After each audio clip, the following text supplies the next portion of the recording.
Hello everybody, I am Kristiina Honkanen and you are watching my Way Truth Life vlog.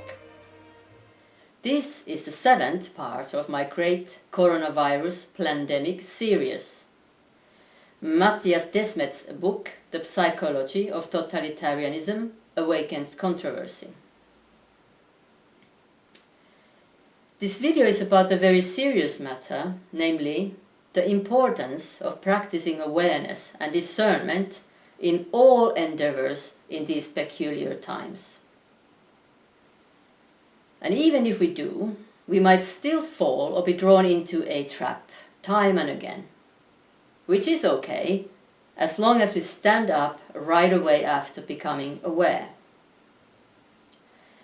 I humbly and publicly admit that I have let myself be drawn into a trap of manipulation myself by what Mattias Desmet has been talking about in his interviews during the last couple of years. That is, I, as so many others, started to buy into this concept or phenomenon he calls mass formation. He has been promoting this concept frequently in numerous interviews worldwide. His interviews have been watched by millions of people, and that's why the topic of this video is so important. First of all, I want to point out that I am not an expert on anything. I have been schooled as a psychiatrist, but the moment I received my degree 20 years ago, I started my own therapy practice and went my own way, doing individual therapy from body, mind, spirit and trauma therapeutic frame of reference. My interest in these matters at hand lies solely in humbly serving humanity to the best of my abilities.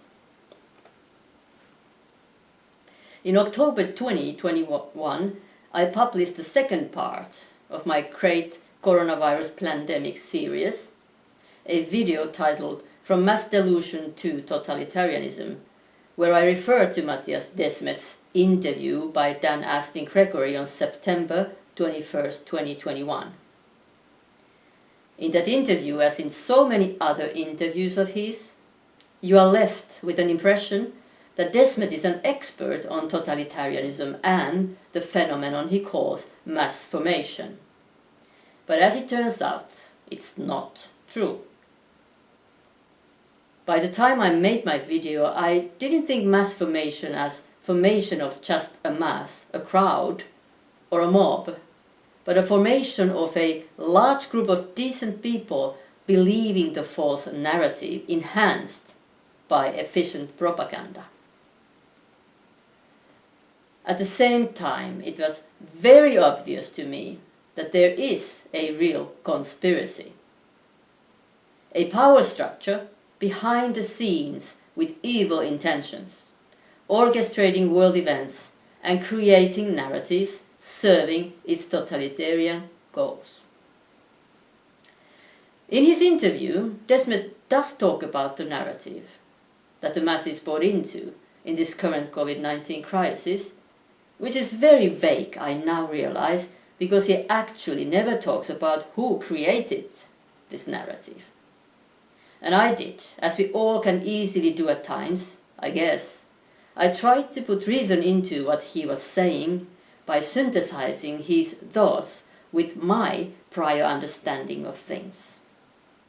So, I mistakenly assumed that he also understood and meant that there was an intention behind this phenomenon where large parts of human population started to believe a false narrative. This is where I was hooked, where I let myself be manipulated. My understanding is, as it was also back then, that all these three factors are contributing to the current world situation. First, the elite behind the scenes is and has been exercising power and control over people through intentional mind control practices already for decades, for centuries, for thousands of years even. In recent times it is done most efficiently with very sophisticated subliminal techniques through mainstream media, digitalization and artificial intelligence, let alone the secret mind control programs like, for example, MK Ultra, that the Nazis brought to the US after the Second World War. In these programs, people are intentionally severely traumatized and brought to a kind of trance where they can be led to do whatever they have been programmed to do.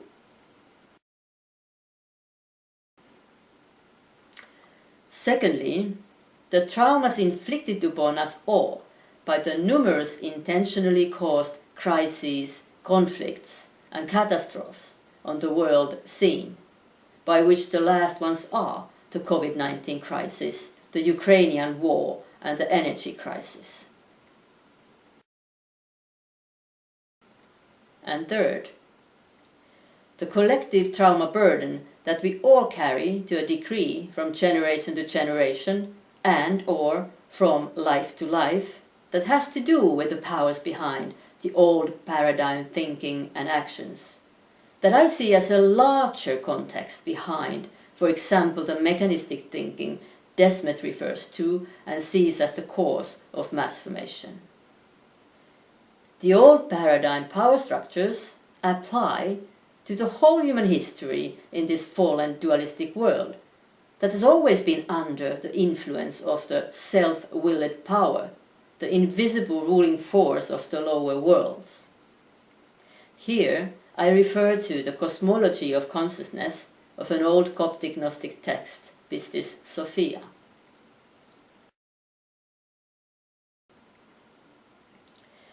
Now that I have opened my eyes about what Desmet really thinks after reading his new book, The Psychology of Totalitarianism, I wouldn't recommend using the term mass formation at all.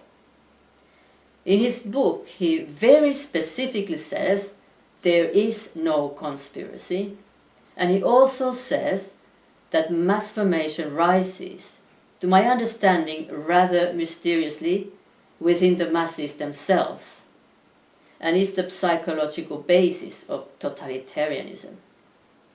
Here is an excerpt from his book. Listen.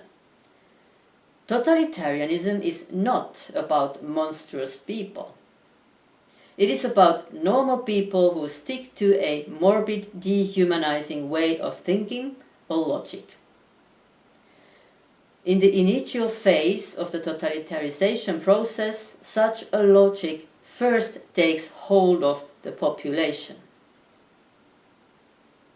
Then he says later, these dynamics slowly give rise to the emergence of totalitarian parties and totalitarian leaders who gradually institutionalize this logic and impose it on society.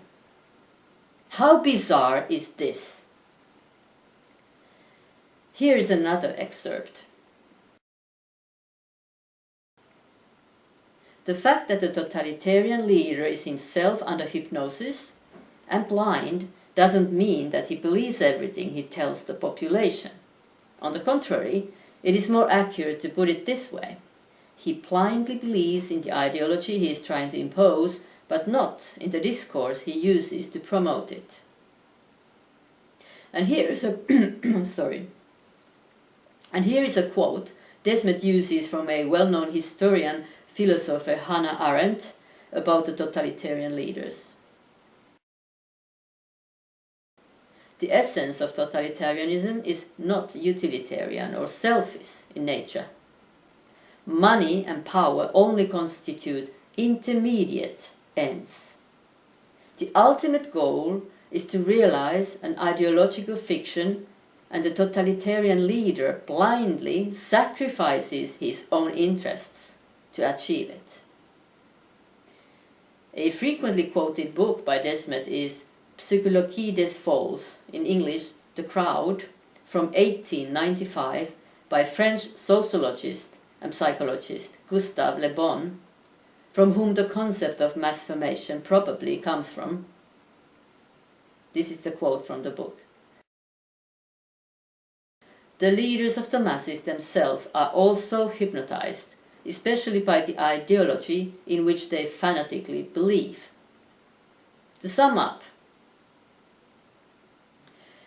Desmet seems to believe that the leaders in a totalitarian system rise from the masses and are themselves hypnotized by their own ideology, have no selfish interests, and are trying to realize a totalitarian utopia by blindly sacrificing themselves. But at the same time, they consciously lie to people to achieve their totalitarian goals. This is a little bit confusing, I think. Does this sound like Hitler or Stalin? To me, it sounds like Desmet is first describing a totally mind-controlled slave or a soldier, not on top, but in the lower ranks, and then a psychopath perpetrator. It seems to me, at least, that the leaders of the masses Desmet talks about in his book are not the same leaders that I am talking about, because how I understand it, there is a hierarchy of leaders in place. I think that behind every society and system that is based on the old paradigm thinking and actions, there is a hierarchical power structure, be it in the ages before Enlightenment or after that. On the very top of this entire structure, there are the real leaders, the psychopaths in flesh, in total obedience and servitude to the invisible higher powers, the fallen fields of consciousness. The self-willed powers, fully disconnected from the holiness of life, from love and light. And that's where the selfish mindset, the desire to dominate and manipulate others, and the capability to commit any kind of atrocities come from. From a total lack of loving connection, compassion and goodwill. From the top down of this hierarchical structure, the knowledge of those on top and of the whole big picture is increasingly fragmented, concealed and camouflaged. The sole purpose of this structure is to disconnect humanity from the real power grid, from the higher consciousness field based on love and wisdom, so that we human beings could be manipulated and controlled and ultimately become slaves to the elite. After describing the absurdities of a totalitarian system, which are very accurate referring to the current COVID-19 crisis, Desmet says, the fact that this, he refers to what happens in a totalitarian system, should be understood in terms of mass psychology rather than malicious intentional plan. In other words, a conspiracy. Through this, he is letting us know that he really doesn't believe in an intentional plan behind what he calls mass formation. But isn't there also a visible tendency here to excuse the perpetrators by insisting the leaders rise from the masses, by suggesting they are also hypnotized, by denying the intention behind the false narrative, and then by explaining their crimes away through mass psychology?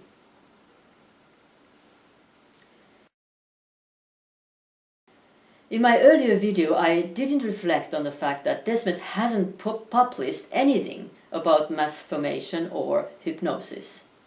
And he has published a lot. I didn't search for that information, which was a big mistake. It's not a bad idea to search information about somebody who is advertised as an expert on something. But even if we do, we need to practice discernment all the time in separating the real information from mis- and disinformation, while at the same time being aware of the massive censorship of information coming from dissenting sources, especially in the mainstream media.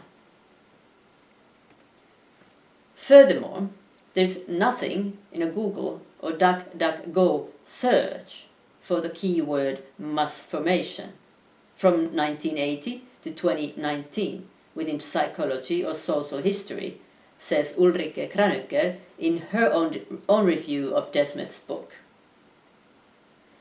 It seems that Desmet is a self-proclaimed expert on this subject, and mass formation is a purposefully resurrected concept, reasons for which we can only speculate. Maybe we could talk about things as they are instead of using vague terms. Maybe we could describe this global phenomenon happening right now as the end point or final product or the culmination of centuries-long deep mind programming of oblivion or unconsciousness and ignorance. What alerted me to read this book was a talk of Dr. Peter Breggin, a well-known American psychiatrist colleague and a critic of, for example, shock treatment and psychiatric medication, as well as COVID-19 response. He gave his talk in an international meeting of doctors and scientists I attended. He has written a critical review of Desmet's book with his wife, and quite recently also his own book, titled COVID-19 and the Global Predators, We Are the Prey, published in 2021. I cite from his review. Desmet does not want anyone investigating in depth the sources of COVID-19 abuses among the billionaires and financiers in the pharmaceutical industry who have reaped obscene benefits and enormous power, or the authorities with whom they made and executed the plans. After listing some of these well-known individuals and organizations, Dr. Breggin continues. It took a decade of intense planning and collaboration and the investment of billions of dollars to enforce the lockstep submission to the same oppressive practices everywhere in the world, all at the same time. I totally agree with Dr. Breggin on this. I also suspect that the individuals involved are just operators who have been chosen and groomed to execute the plans, and maybe the organizations or forums are actually founded for the sole purpose of executing the plans in the long run. It seems there is an army of collaborators in all domains of life that are hooked in, one way or another, to do the dirty work, sometimes even unknowingly or unwillingly. For example, the experts whose job it is to confuse people, to tell half-truths, or give some interesting nuggets of information, to leave out important information, and even slip in some lies. In some places in the book, Desmet very accurately talks about what's going on, but then again, he also confuses. He doesn't reflect on any of these operators, nor the powers behind them, nor the fact that these powers can easily control the flow of information because of decentralized power structures, complete control over the mainstream media and the international banking system, and through the misleading complex ownership relationships of big corporations like BlackRock and Vanguard. I actually learned just the other day from a small independent Finnish TV channel, Posi TV, that these two world's largest investment companies are also involved in the energy trading in Finland. Their involvement seems to extend everywhere. Here I would want to prompt you to go to the Solari Report webpage and listen to what Catherine Austin Fitz and Ulrike Kranoker discuss in a video called Control and Freedom Happen One Person at a Time. It gives an important overview of what is really going on. How a carefully constructed totalitarian control grid based on global centralized power structures, digital surveillance systems, digital identity certificates, complete digital currency systems, and diverse manipulative mind control practices is already in place, just waiting for the final fine-tuning and completion before it is entirely switched on. We really need to be aware, keep up and enhance our individual and collective spiritual practices, and help and support each other. Honestly, it was very unpleasant to read Desmet's book. It was so vague and full of inconsistencies that there was a natural impulse to put the book down and stop reading. Of course, I finished it, but at the same time I was wondering, what was his motivation to leave out certain things in his interviews that he then talks about in his book? Does he really believe what he's writing? Why weren't his interviews consistent with the message in his book?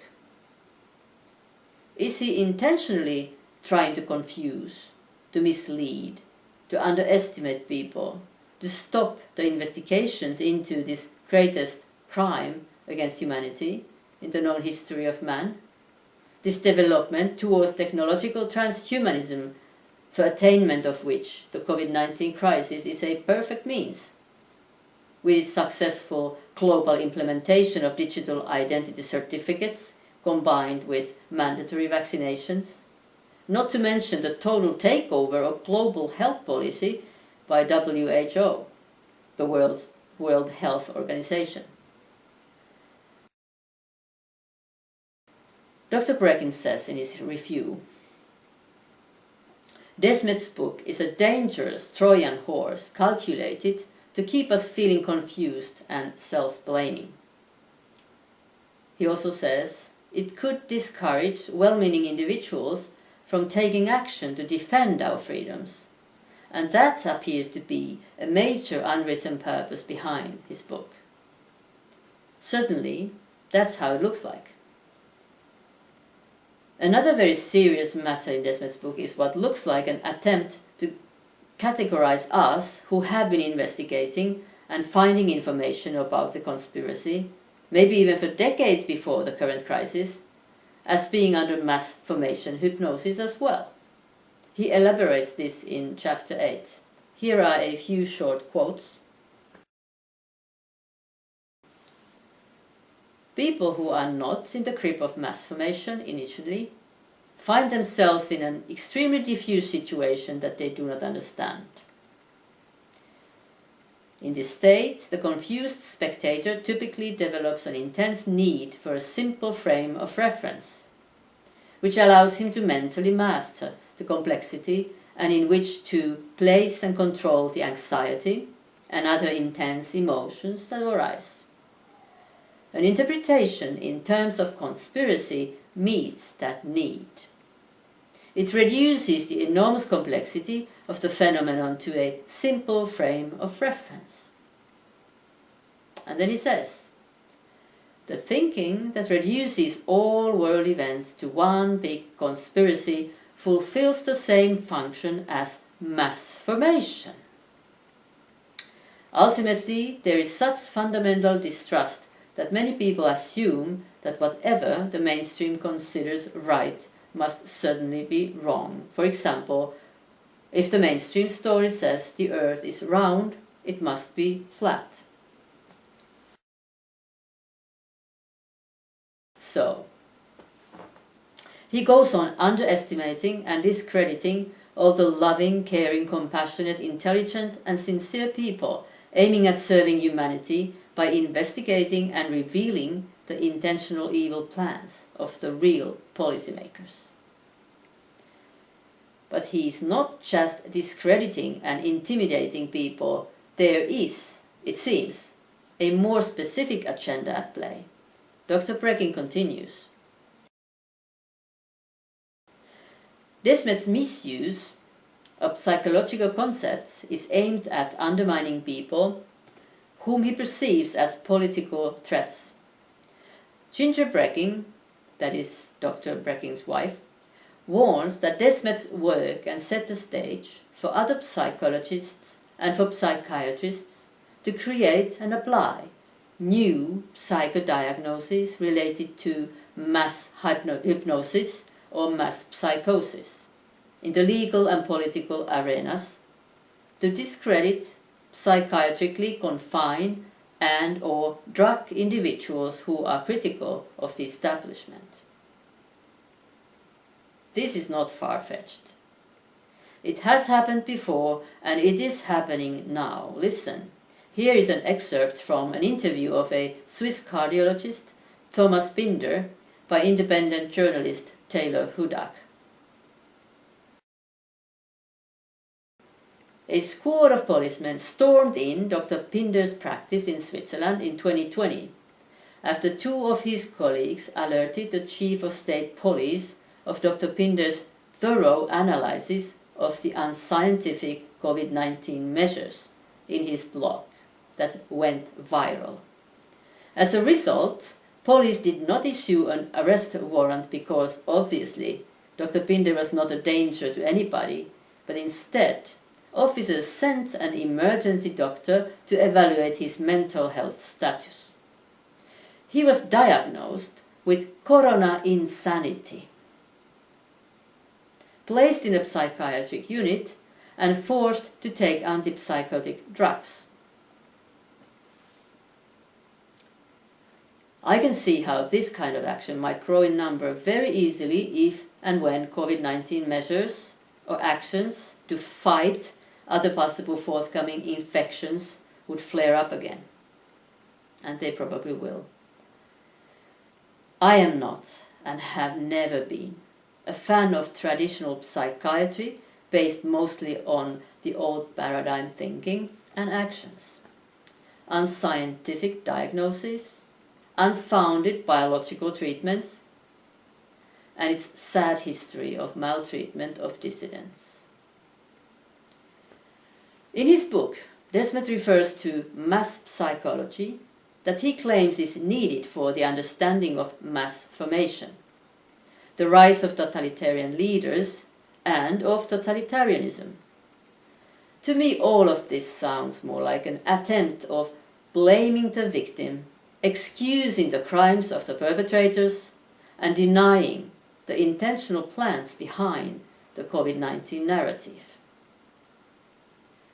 In addition to ideas conveyed in Desmet's book, there are global projects like the Mercury project of the Rockefeller Foundation that, according to the Children's Health Defense and Zero Hedge web pages, uses ambiguous language and mission statements to at least partially conceal the project's main purpose of using behavioral psychology and mass psychology elements to understand the global resistance to the recent COVID compliance efforts. Through the understanding of the resistance, there will, no doubt, be implementations of manipulative measures for enhancing the participation in this false narrative.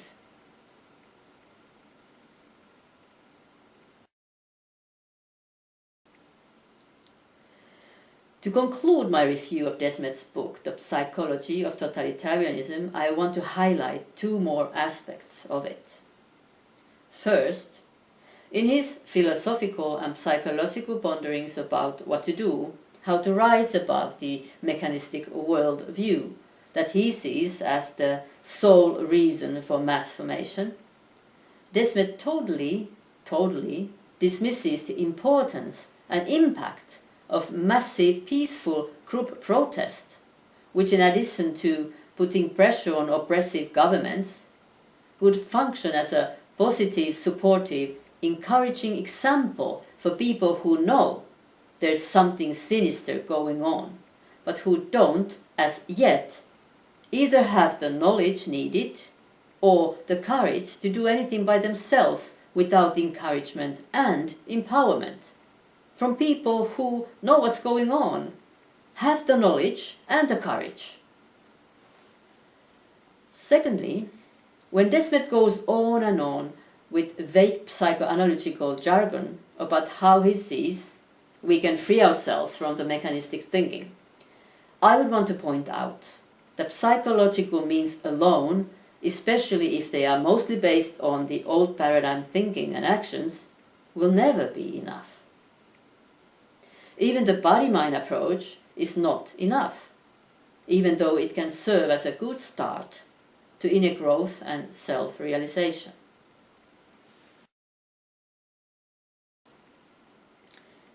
The spirit is the essence of us.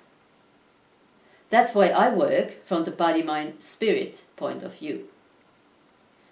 I have been saying, and I will say it again because it's so important. Loving connection is everything. It is the priceless foundation which everything else is built on. Before I read Desmet's book, I had written on my webpage, loving connection is also an effective protection against mass delusion. But now that I am more aware, I want to make a point and change it to, it is also an effective antidote against intentional mind programming. Let's find our way back there. Let's get inspired by things enhancing our loving connection to ourselves, to others, to nature, and to our Creator, enhancing our sense of purpose. It's a question of a multidimensional, mystical, paradoxical, collective, and most probably predetermined and purposeful gradual process of inner growth that at the same time is a spiritual path, leading to the evolution of consciousness, always, the synthesis of science and spirituality, and ultimately to God of God of gods.